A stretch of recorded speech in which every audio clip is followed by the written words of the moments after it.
Hello and welcome to Connect to Love here on PRN-FM, where each week is an intimate exploration into the many facets of love, oneness, and our connection to the human spirit. I'm Lisa LeRose, and I'm joined by my amazing co-host, Michael J. Russ, who always inspires me and trusts whatever we are going to speak about is going to unfold just absolutely perfectly. I'm so grateful to you, Michael. I want to see what wonderful things are going on in your corner of the world, and I'm excited for our topic today. Thank you. So happy to be here and for another amazing show with you here on PRN-FM, and for those listening there and on our podcast, thank you. So appreciative that you've taken the time to join us. I was looking at pea soup thick fog this morning when I started to play golf, and 10 minutes later, it was half of the pea soup, and then within another hour, it was all gone. And it's all clear and beautiful, no clouds in the sky, sunny, warm, 80 degrees. I mean, that juxtaposition between you can't see the 10 feet in front of you to absolute sunshine and beauty. It's kind of like a metaphor for going inside versus looking outside. At least that's what just came to me. It's interesting.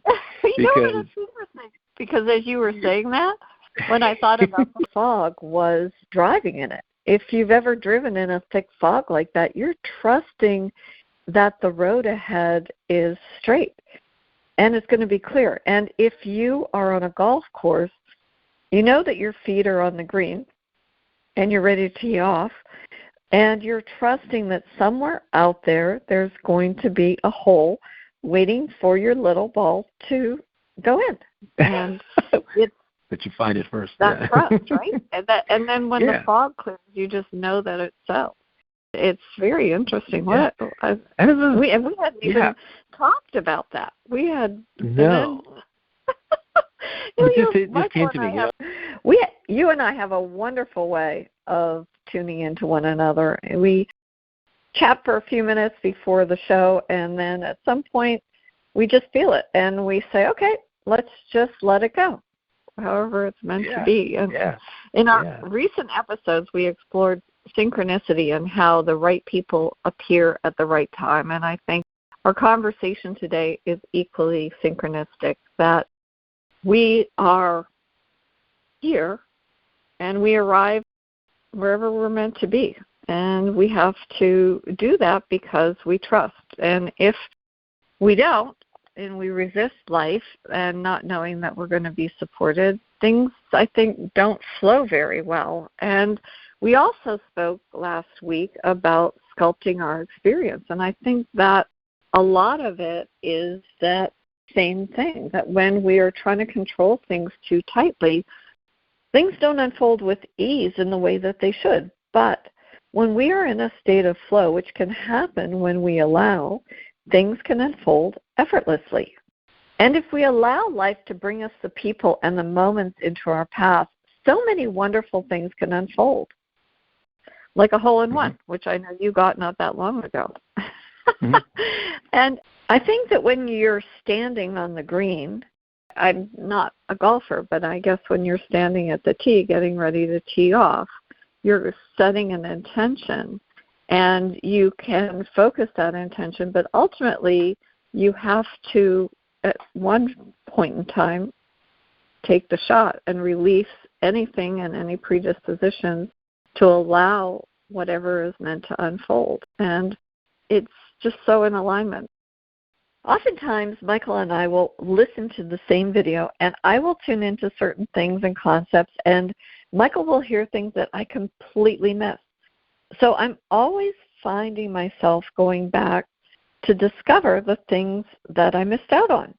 And Michael had brought up, he said, wow, that was such a great video. And he brought up a quote that has to do with the idea of hope versus trust that I didn't even hear. Would you like to share that, Michael? Sure, absolutely. The quote was from David Clement, and in his conversation, his interview with Pam Gregory, and the latest YouTube interview, and he said, hope has a hole in it, and trust has a U in it. And I took this interpretation as hope is something that you Hope is you wishing that something externally would change for you or for the world. And it's external. And if you've listened to the show for a while, you know that external, you have no control over anything external. And technically, hope, having a hole in it, it's a deep, dark hole that doesn't really go anywhere. And when you trust is an internal thing. When you go inside and trust, you have absolute control over that. You trust in your own source intelligence. You trust in your own abilities. You trust in your heart that you're making the right move. You trust your feelings. And trust is big. Trust is huge. That is, the external versus the internal. There will always be this little, I don't know, I think you call it a battle that people have. And when you see somebody who's upset, somebody who's complaining, somebody who wishes a lot and hopes things would change, you know that you're spending a lot of time and focus and attention on their external world, something they have zero control over. And, I've learned, and I know, Lisa, you've learned too, that when you go inside and you build the peace within, you connect with your higher self from within, your source intelligence, your heart, your feelings, and you do that often and develop that relationship with yourself, then it becomes much more powerful than your external world. And it acts like a shield. Nothing externally can bother you because you have this connection, this peaceful place that you can go within. You're not going to get any kind of peace that you can actually control in your external world. I mean, it may be there. You may come across it, in a way, one place or another. You go to a beautiful place and it's peaceful outside, and you can sit down and you can harmonize with that peace. That is possible. However, for you to create peace out of chaos, not going to happen in the external. You're not going to have, if you focus on the external. You can have an impact when you go inside and you trust yourself and your higher self, and you start resonating as a result of your trust, your connection with your heart. When you start resonating those frequencies, those source frequencies, those powerful frequencies, they can have an impact on your external world. That is the only way you can impact your external world, is from within. And hope has a hole in it, and trust has a U in it. I love that. Yeah. I had never heard that, and I do love the word hope and faith and trust. I think that they're all very interconnected, and so, but I had never thought about that I realized when you brought that up, Michael, that we do often live in hope. I hope this works out. I hope things change. I hope this is meant for me. I always say, I hope you're enjoying a good day, but perhaps those are not the correct words, and there's nothing wrong with hope. But I believe that probably there's an energy in it, and as you said, it's a different type of energy than trust. There's a distance and a separation that we're sort of standing outside of life looking in, waiting for something to happen. And thank you for bringing that up today, because I hadn't really thought of it like that. And then it got me pondering trust, because trust is more of an attractor. I think it's bringing things into our experience. It's sort of saying, I am part of this unfolding. I am supported. I trust that even though I don't know, and I say this all the time, even though I don't know how this is going to happen, I'm trusting that it's going to unfold for my highest and greatest good. And I believe there's something much deeper at work when we do that and standing in the truth of that trust. And when I trust something is going to happen, it may not happen on my timeline. It might unfold a little bit differently, and oftentimes it will unfold better than I even anticipated or even could have envisioned. It sometimes, I don't know, it almost feels like life is magical when that happens. I'm sure you've had that happen. You hear the message you need, and it aligns with different things that you couldn't have planned. And that unfolds for me so many different times. I think about so many chance meetings that literally have transformed my life, including my trip to Africa, being able to meet Donna Bell, to meet Carol Collins. It's just like, okay, sometimes I get a calling and I need to be here at this place at that time. I can't tell you why, but I just show up. It's my rendezvous with destiny, the universe's alignment, whatever you want to call it. And then you go, wow, that wasn't random. That wasn't random at all, right? You're right. No, it's true. No, I understand it. You know, it's interesting because Bashar, in one of his videos, one of his shorts, was talking about praying. And there's a term, hope and pray, right? People say, hope and pray, go hope and pray. And what he was saying simply is that praying is great. It's fantastic when you do it, when you don't do it from lack. There's a lot of people, when they phrase their prayers, they phrase them from lack, like I don't have and I wish I did, right? And or I hope this occurs, right? I pray and I hope and pray that this will happen. These are common, terminologies that you hear bandied about in the world when it comes to religion and wanting to, deep faith. What he was saying simply is that praying from gratitude is the way to do it, because when you pray, I am grateful for, you're actually praying for something in gratitude that it's already happened. And it's more powerful because, as you well know, in manifestation, one of the keys is to believe you already have it, believe it's already there for you, and you're just showing up and accepting it.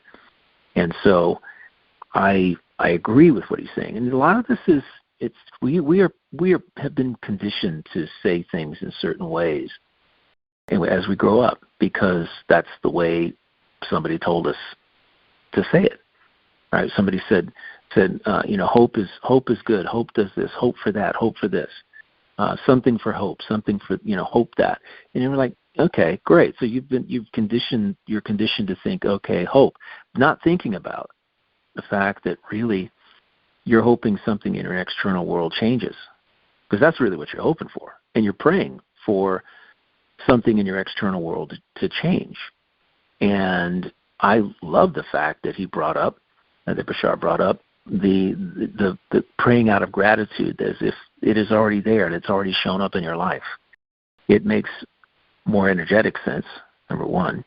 And the fact that hope is sort of, if you really think about it and you're willing to go there, hope is something that comes from lack. I didn't think about this till a few moments ago. I was sitting here writing some notes as you were talking. But hope really does come from lack. You hope this thing will happen because you don't have it, right? So that's basically lack. And whereas you trust that it's there, that is a whole different picture, too. It's not coming from lack. It's coming from abundance, because you know it's there and you trust that it's going to be there for you. And this distinction between hope and trust is so incredibly powerful. It's nuanced, yes. It's nuanced, very nuanced. And it may be at first a little bit more challenging to shift your thinking towards abundance, towards trusting your inside, trusting your inner, your higher self, trusting your heart, trusting your feelings. As I told somebody the other day, trust your feelings. What is your heart telling you? What are your feelings telling you? What kind of vibe are you getting from this decision you say you need to make? Which one feels better for you? We start talking like that, and we live a whole different life. That's all there is to it. We have our higher self. We have our guides. We have the non-physical beings that are around us that want to help us get where we want to go. And as Doreen Virtue so eloquently put it about 30 years ago. She said, yeah, they're there, except you have to ask them. They can't just help you. You have to ask them for help. And that's not a hopeful thing. That's actually a tangible thing. You can tangibly say, I appreciate your help on this. I love it when you help me with these things, as if, of course, it's already happened. I think living from gratitude, that's how you live from gratitude, because you're grateful for, you're trusting that it's already there for you.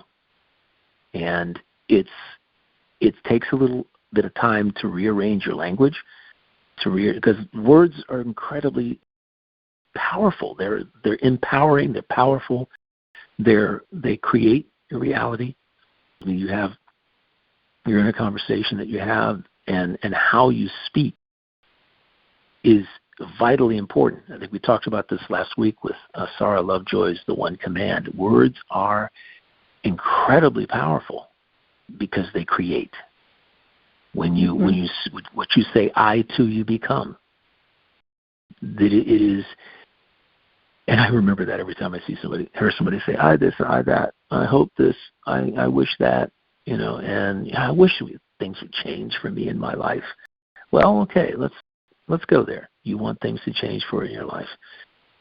Have you thought about going inside and connecting with your own feelings, connecting with your own source, connecting with your heart, connecting with all the innate feelings you have of happiness, joy, excitement, and passion? Have you thought about connecting with that and looking in your outer world and seeing what is supporting that for you? What is supporting your positive feelings? You're in a job you don't like. You've got people around you that you don't really. They're around you, but they're always negative. They always talk negatively, and you have to ask yourself, okay, what am I gleaning from this? What I'm gleaning from this is that if your outer world is a reflection, a direct reflection of your inner world needs work. David Clements talks about this all the time. Your inner world is where you go to shore up the connection you have with yourself. Get to know yourself, as he says. Get to know yourself. What do you like? What do you not like? What are your preferences? And what excites you? What brings you joy? What brings you happiness? What puts a smile on your face? You start connecting with that, and your life changes in miraculous ways. And those synchronicities that you were talking about, that you have to put trust in, they occur. They happen more regularly because now you're in the flow. And so in this world we live in today, people ask, what's going on? How can we? There's a lot of fear and doubt and worry that's placed in all the things that are happening, around the world and in our families, in our own homes, wherever it might be. And our Glenn Brooks used to always talk about this, and I think I've mentioned it before, that we had fierce debates about one person being able to transform a relationship, transform a household. And he wasn't speaking like we're speaking now in terms of external and internal. It was just a belief he had, and a deep-seated belief. And it was based on relational connection. We're talking about not only relational connection, but we're talking about a relationship with ourselves, okay? Not a connection with somebody else, but with ourselves. So to that extent, I got to say, he was right. We know now that we can change the dynamic based on of the whole by changing the energy within ourselves. And I can appreciate that now. Okay, I can appreciate that now. That if you've got that you may be with, if you've got a partner, somebody who's an empath, who picks up on your energies and without knowing it responds to those energies. So to that extent, you have to really take a deep look at what energies you're generating. And if you're generating worry, frustration, doubt, and fear, that's what they're picking up on, and that's what they're reacting to. And if you are exhibiting calm and trust and faith in yourself and your abilities and love and kindness and joy and compassion and empathy, how is that going to change the dynamic in the relationship? If somebody's incredibly empathic, that is going to really shift things. And that's what he was talking about. More love from you means more love all around you. And it's I must admit, it was a brilliant concept, brilliant statement on his behalf. And it's so true, Michael, because if you're in a room and everybody's laughing and somebody comes in and they're holding on to anger and they kind of stomp in, and oftentimes the room will get quiet because everybody can feel that energy that one person has created and brought into that space. And sometimes it takes a little bit of time to sort of shift that energetic field because it's like coming up against a brick wall. But you can find ways over the wall or around the wall or under the wall, or perhaps you even cut a doorway into the wall.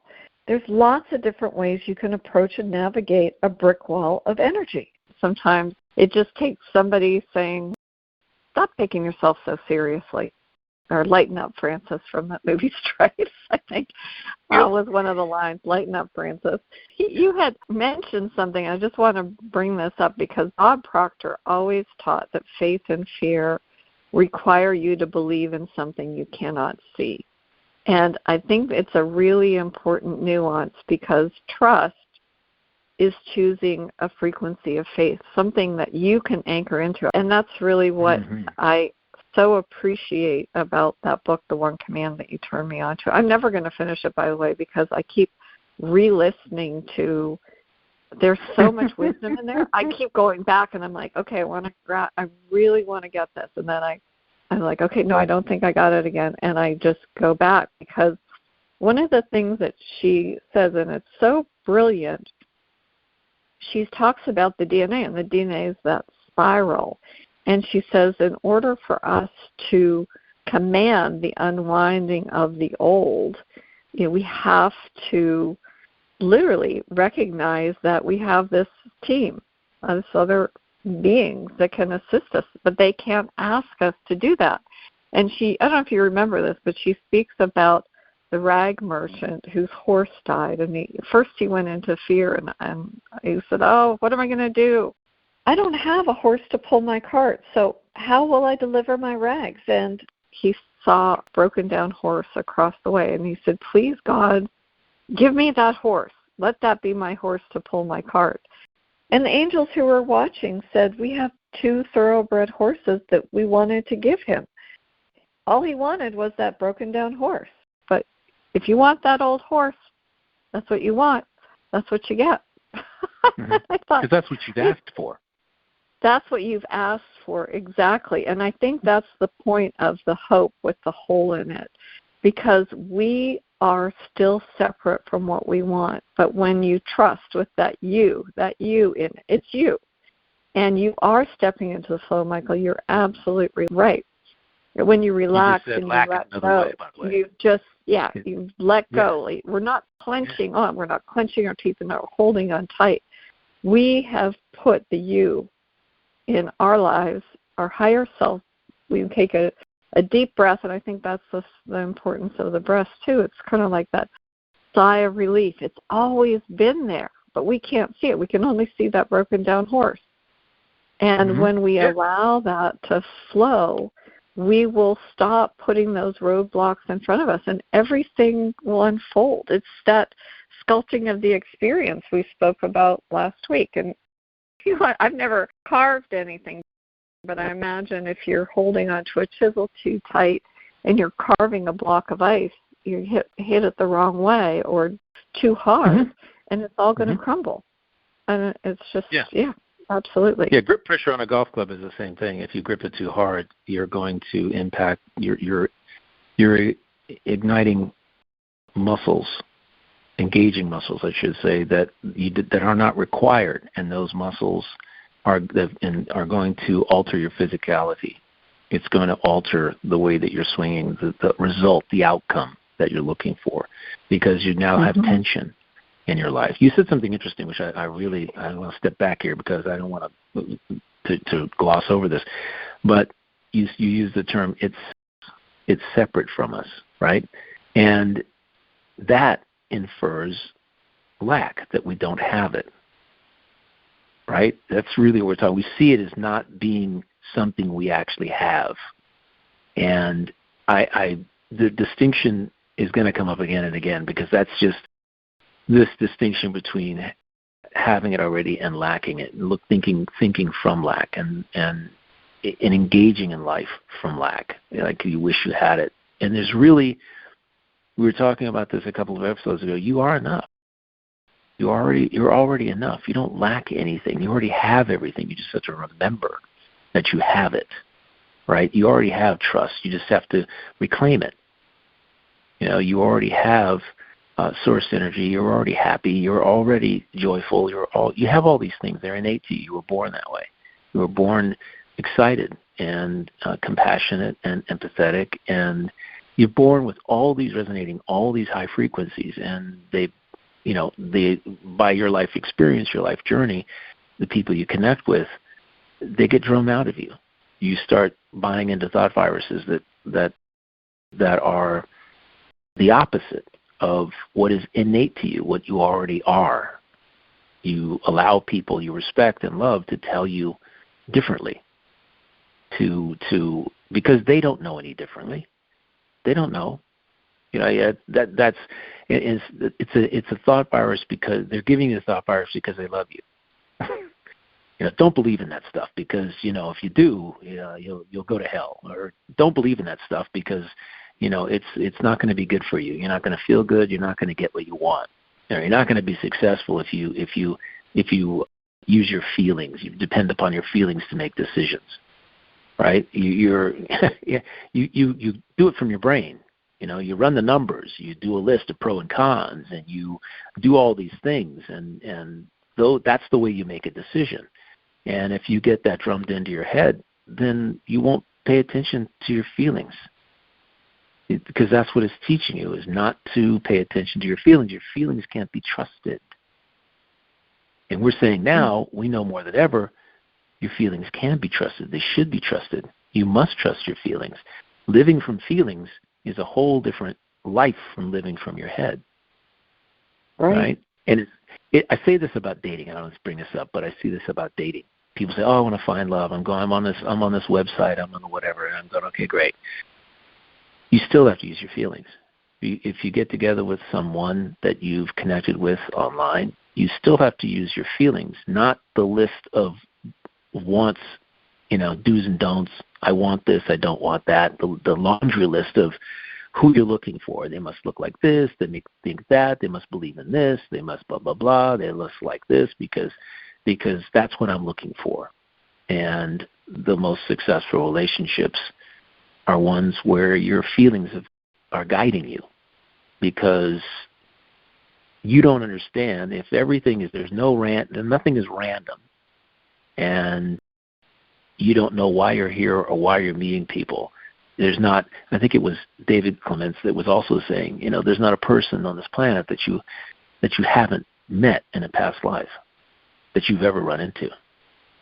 Mm-hmm. Yeah, I think somebody else was talking about it's the age of Aquarius, but there's also a lot of people from Atlantis who have incarnated over the last, I think between 1945 and 1965, who have at their heart's mission, their soul's mission, the derailing of the things that cause the disruption, the greed, the malice, these lower, operating from lower feelings and emotions, because that's really greed and all these other things that are not, they're not expansive, they're contractive energies. And we want expansive energies like love and hope. And hope is, think about hope. Here we go with hope again. love and trust and excitement and fun and empathy and compassion, we operate from that level, you get a totally different experience. You get a totally different existence, outer world. And that really is it. It is the most challenge to me. It is when I tell somebody that, because of the conditioning that we have all been taught, that we have a direct impact on our external world by using our minds and making decisions and choices, blah blah blah, from our heads. That it's a challenge initially to accept that trust in yourself, trust in your feelings, go inside. That's where the peace resides. That's where the happiness and joy reside, etc., and love. That is the way that things change. Now, I understand from Pat Gregory and David Clements that, and I'm proud to say, that we are living in an age where more and more people are beginning to trust their feelings. They're beginning to understand, go inside, and to access their source energy and their inner knowing, their higher self, and the source that they have within, which is all-knowing, all-seeing, all-loving, and living a different existence and making decisions based on what they feel. And there's going to be more people. Yeah, go ahead. No, you're absolutely right, Michael. There is a palpable shift in what's going on in consciousness right now, and I see it all the time. And a lot of what people are posting, conversations that you and I probably had 10 years ago, has become mainstream conversation now, which I'm thrilled. I love it. I love that people are going down all of these different rabbit holes and looking for information and connecting what the ancients taught and realizing, hey, we're not as advanced as we thought we were. It just is so much flow of information, which is absolutely phenomenal. And it was interesting, Michael, because I am not a golfer, but when you said that about the gripping of a golf club and things not working, I thought of, I've played miniature golf, but I actually thought of bowling, of having a bowling ball. If you've ever watched anybody bowl, the most successful bowlers sort of become one with their ball. There's a flow. They're not gripping on the ball. If they grip that ball too tightly, their fingers don't slide out of the hole and they don't elicit. But the same thing like with a musician. If you ever watch a really proficient musician, they're almost at one with the instrument. And in life, I think we are that instrument. We are that that so many of us have been taught to grip our lives, to plan everything. And see, I'm clenching my teeth when I say that. We hold on to that relationship because there's not somebody else that can come along that will ever match up to what they have right now. And I'm not saying that I think that I've always been allowing in a relationship to allow the person to be who they are. I don't need to control everything or make sure things happen in a certain way. And when I let go of any of the grip I have on life, it just all seems to sort of dissipate. I don't hold on to things too tightly because I think that resistance perhaps is rooted in fear, as opposed to, for me, the universe is endlessly abundant. And I don't believe that people are meant to be controlled. I don't believe that animals are meant to be controlled. Actually, it was so interesting because I had a dream last night, such an unusual dream. And I was in Africa, and I was doing all sorts of things, and people started banging on these drums to let us know that a lion was coming in, and it came straight for me, and it stopped. And I reached out, and I'm like, oh, you want some Ritz crackers? I don't know why I picked Ritz crackers in my dream. But I handed it to this lion. I'm like, here, have some more. And everybody was just looking at me amazed. But I didn't go into fear. I was just like, oh, well, here, I have something for you.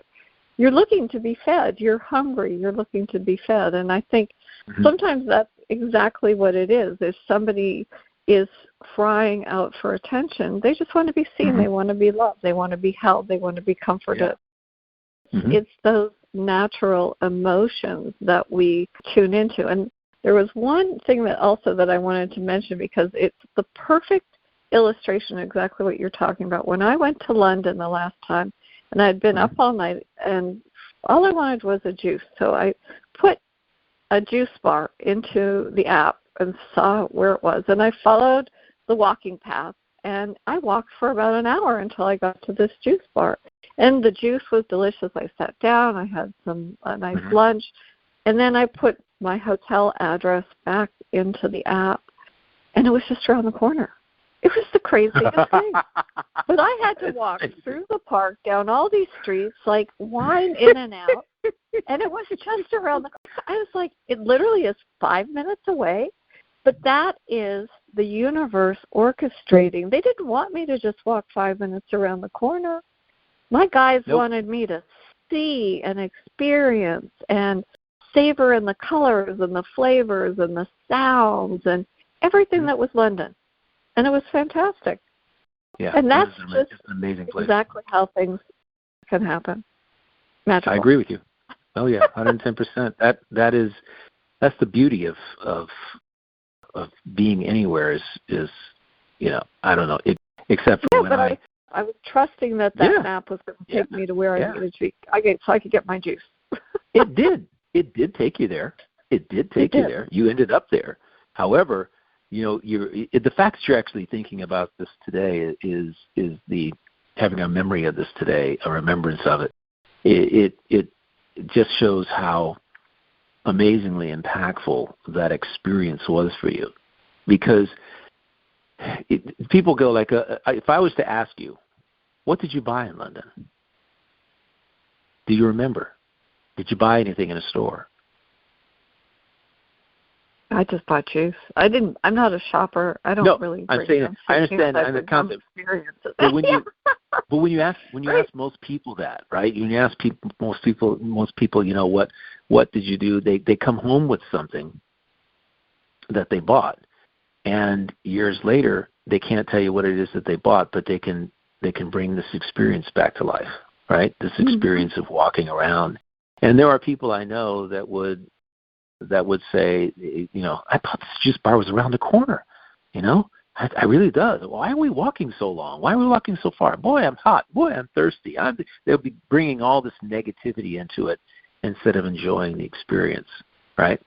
Because that's the living from the head, living from the external world. That's the kind of negativity that arises from it. Whereas, I'd be I'm the same way as you, is walking around and going from place to place and saying, wow, look at that thing over there. Oh, wow, look at that thing. Hey, I'm going to stop and take a look at this for a second, because that is so unusual. Look at that little park over there. Wow, that's so cute. That's so cool. Look at the bench that they put in there. This is a really serene space where because in London you have these little private parks, and they have gates and stuff, and they're for people who live right around them and around the park. They take care of the park, whatever. But they're so cool.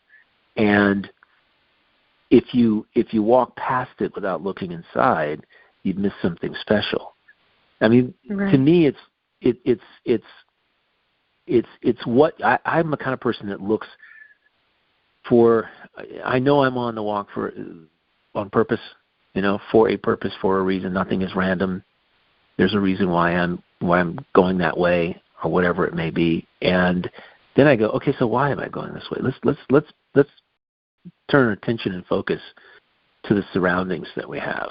What's here? Do we see, oh, there's a bird up there. What kind of bird is it? And whatever it may be, it's unique. And it's just two different ways of thinking, You're right. And if I had not walked through Kensington Gardens, if I hadn't been directed that way, I never would have seen the Peter Pan statue, which for me is really magical. And it's an incredible sculpture, and I felt so fortunate to run across it, because Peter Pan has always been a beautiful reminder for me to hold and treasure my childlike wonder. He was the boy who never grew up and never lost his sense of curiosity and playfulness. So it was amazing for me to see Peter Pan being brought to life in a statue.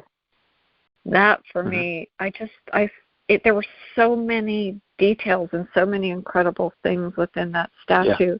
Yeah. It was so beautiful to look at. I was just marveled. I marveled at it for a long time. But I would not have seen it. I may have stumbled across it, but I can't say I wouldn't have. But it was a wonderful experience. It was, for me, the road less traveled, for sure. That is the beauty of it. It's the beauty of it. Now imagine you can apply that to any day of the week, right? I can do it too. I can sit in my backyard, leave my desk, go outside, watch the corgi walk around, and there could be a bald eagle that flies by, or an osprey, or an osprey that has a fish in its talons flying by. It's lunchtime, that kind of thing. And it's what's neat about it is that we're engaged with our external world with positive feelings and emotions. That's really the key. It's in my view, it was your positive feelings and emotion, your love for yourself, your joy for being where you were, that brought that all to life for you. Peter Pan statue, the long walk. And that's just the beauty of it. And so, kudos to you for, and how many years ago was this? That was 5 years ago. Yep. 5. Wow, that's cool. Ago. I've been to London. I'd like to get back again, but I've been there a couple of times. But there are places like this everywhere. Everywhere. When I was in Turkey, I was enthralled by seeing these rock formations in Cappadocia. And when we went up in the balloon, I just thought about this the other day, but we went up 2,100 feet in the balloon. Now, if I'm 2,100 feet up on a ledge, looking at the Grand Canyon, I don't go all the way to the edge because I have to get used to the depth of whatever it is. I don't have vertigo or anything. I just have a sense, my inner sense of peace gets a little disrupted when I get close to something that, like the Royal Gorge, and I think that's in Colorado. And, when I was a sheer 1,000-foot drop and someone says, "Oh, go look over the edge. Look how far down that is." No, I'm good for a while. Let me get used to this first. But we go up 2,100 feet in the balloon, and I don't have any of those feelings. That's I'm looking awesome. over the side. Yeah, I'm like, I'm so enthralled. And you're just in a tiny little basket. Well, no, it was actually a big basket. It held 24 people. But still, that's no different. Still, it's just Uh-huh.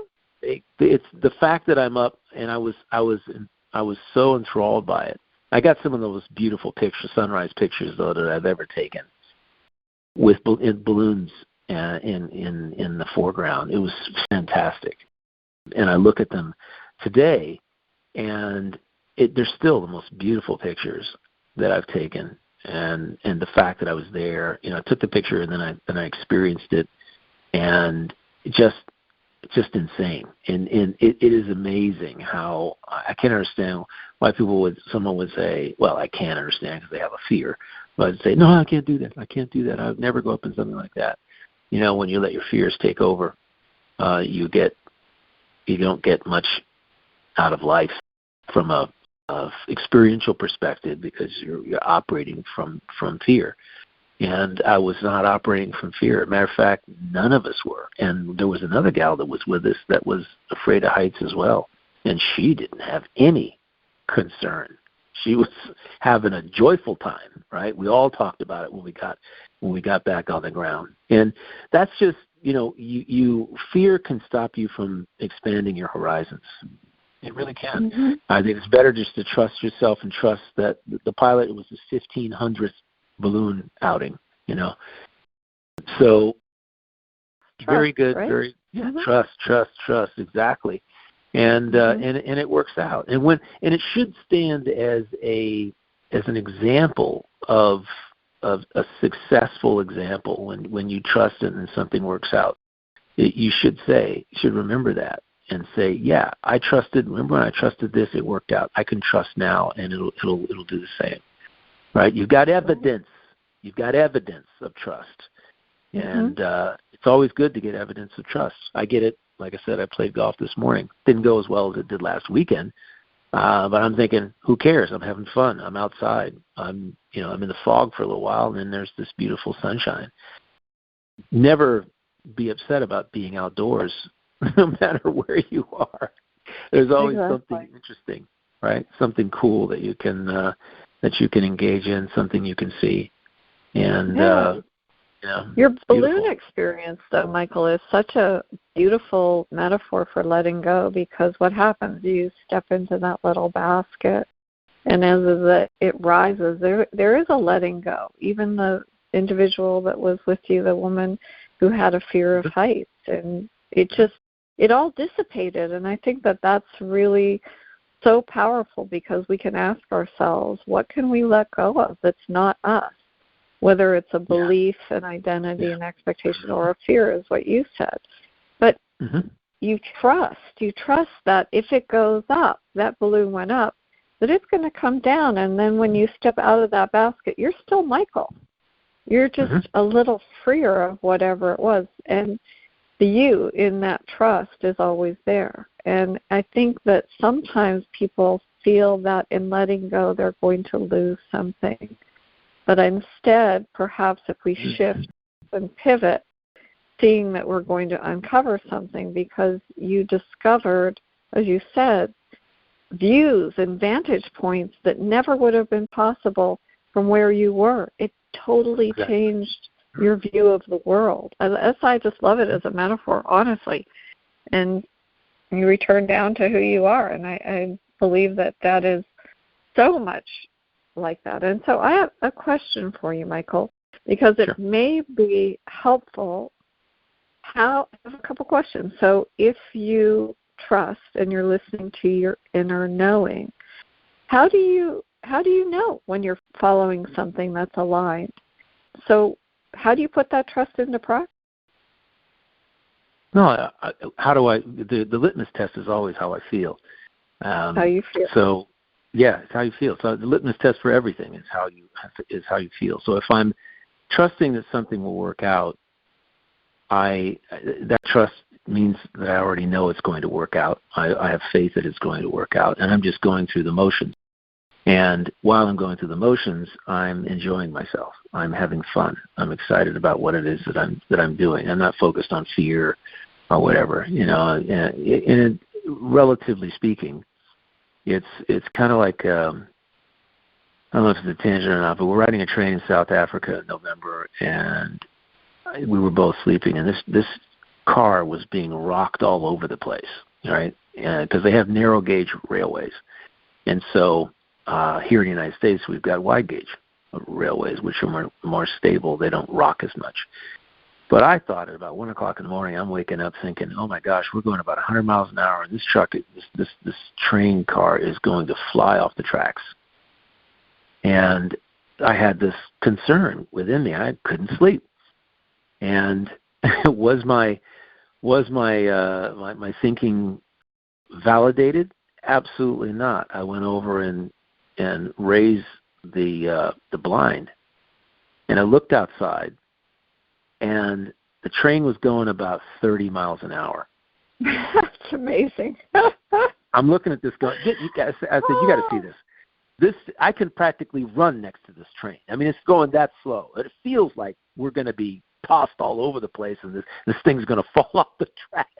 It was rocking back and forth and up and down. I'm going like, this is crazy. So, your perceptions of something based on your senses can often be wrong. You just have to trust that the person who's driving it, who's the engineer, knows what the heck they're doing. They were going slow because in that part of South Africa, the narrow gauge railways don't have as much maintenance as the South African narrow gauge railways do. And this particular train company, it goes as a whole team of people that go out and repair tracks and make sure the tracks are okay for their own trains. Even though it's not in the country of their origin, they go out and they make sure, because they're running trains on the tracks. They want people to be safe. And so that's just an example of how, trust in your senses really, it's an example of trust, how you need to trust. You should trust your senses. It was fine. I just needed validation of that fact, but the experience of it made me think slightly different. And so I don't know. I tell that. I thought I could have ran next to this train, you know.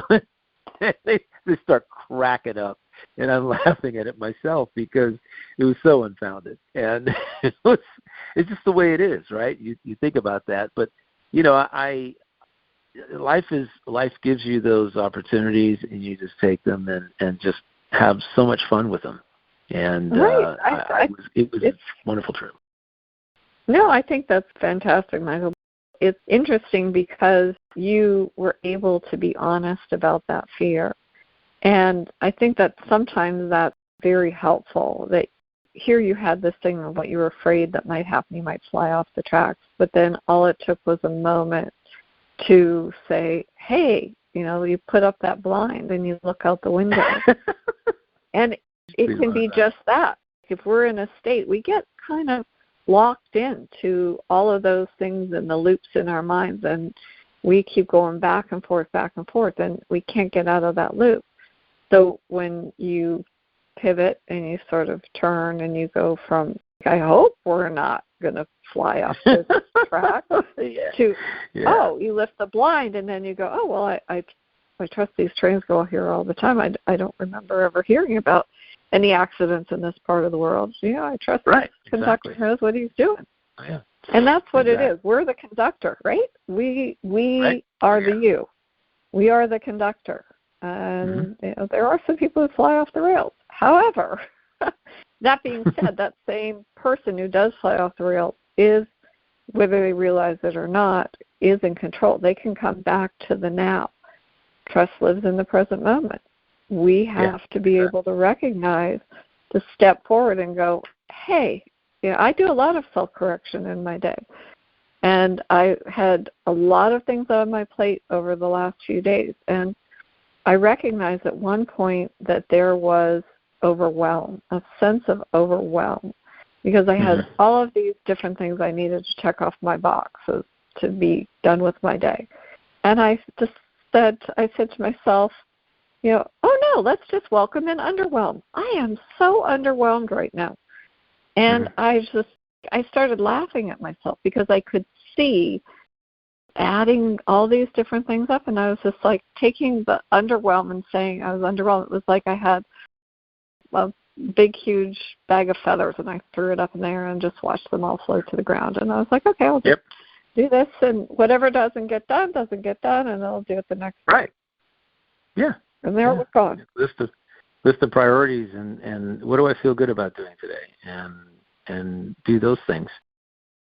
Obviously, if you're putting out the garbage, that's something that you can say, okay, I want to do that tomorrow because it gets picked up tomorrow morning. So, I mean, there are those things we have in our life that are based on someone else's timeline. It's just a function of having fun with it. Figure out a way, instead of building up a bunch of angst and anxiety over having to do something that has a timeline associated with it, is just figure out a way to have fun with it, you know, and go do it and revel in the gratitude that it happened without incident, and it was great, and it's done. Revel in it being finished, right? So there's always a great feeling of accomplishment and satisfaction when you've done something that had under somebody else's external timeline. That you accomplished it in that timeline. I always feel good when I have to take a continuing education credit test or whatever, continuing education credit, and I just do it, and I have such, I avoid it for as long as I possibly can until I feel, I'm just going to get it done. I'm just going to blow through it today, because I just, my excitement wasn't there, and I could do it anytime in the 365-day period. It's just a function of, okay, I'm going to do it now, get it out of the way. I'll feel really awesome, and I can just move on. There are certain things that operate under other people's timelines. However, you have free will to be able to decide or choose preferentially how you go about it. And in my view, you make them fun. You make it fun. Don't make it a stressful thing. You just that's how you deal with the external world that has a timeline on you. Yeah, and Dr. David Clemens has a very, I love his choice of language so many times, because he calls it the human experience. And I don't know if you remember this from the interview, but he talked about fear creating the control and the control creating the blocks that we have. And he compared it to a river as a living, intelligent system. And the river knows how to flow. And I kept thinking about that. It's like he said, but when we have these blocks, we're putting up a dam, and the water, keeps building up and building up and building up until it just bursts through that dam. And it's sort of like that in life. Even with me with my overwhelm, it's like this pressure. And instead of allowing myself to have this buildup of pressure, I choose to have a different approach where everything finds its natural path. And I think that that's what trust is all about. Trust is stepping out of the way, allowing whatever is meant to move, everything that's allowed to unfold, everything that's meant to be brought to us. But I still effort in my day. I'm not just sitting here waiting for things to be brought to me. I mean, I put forth the effort. But I'm also not resisting that when something comes up as a seemingly obstacle or a challenge, I kind of, I look at it, and sometimes it's step back, and some things have to be taken care of right away. A couple things can be taken care of a few days later. I had a wall fall down.